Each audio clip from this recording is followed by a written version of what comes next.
Dans l'actualité, l'autorisation de forêt dans les eaux territoriales guyanaises accordée par l'État au groupe Total. L'arrêté préfectoral a été pris hier. Il scelle le partenariat entre la CTG et le pétrolier. Alors quels enjeux et quelles conséquences à cette décision? Élément de réponse avec Yvette Bacoul et Martial Grit. Cet accord induit un financement. Il fixe entre la collectivité et Total la mobilisation par ce dernier au profit de l'économie locale la somme de 10 millions d'euros. Un accord subordonné à l'autorisation de forage précisément et une avancée selon la collectivité. La décision de Total n'est que le corollaire, n'est que la conséquence du travail de pugnacité qu'on a mené vis-à-vis du gouvernement pendant 5 ans. Ce que nous souhaitons, c'est que maintenant, véritablement, on trouve du pétrole.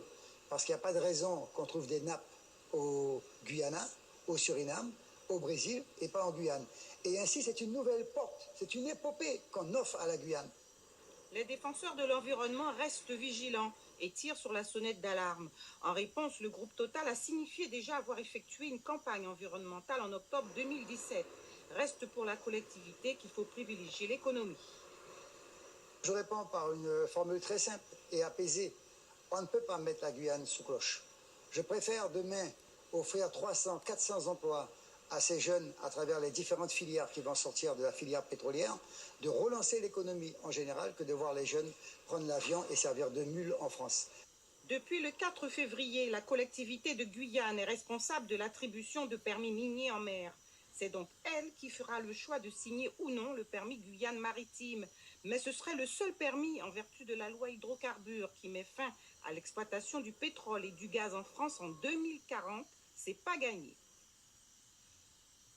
Une autorisation fustigée par le collectif Stop Pétrole Offshore Guyane. À ses yeux, la position des élus est totalement contradictoire avec les enjeux de préservation de la biodiversité. Et pour une somme jugée dérisoire, les militants réclament toujours l'abandon du projet et promettent des actions prochainement. On écoute leur porte-parole au micro de Laurent Siopo.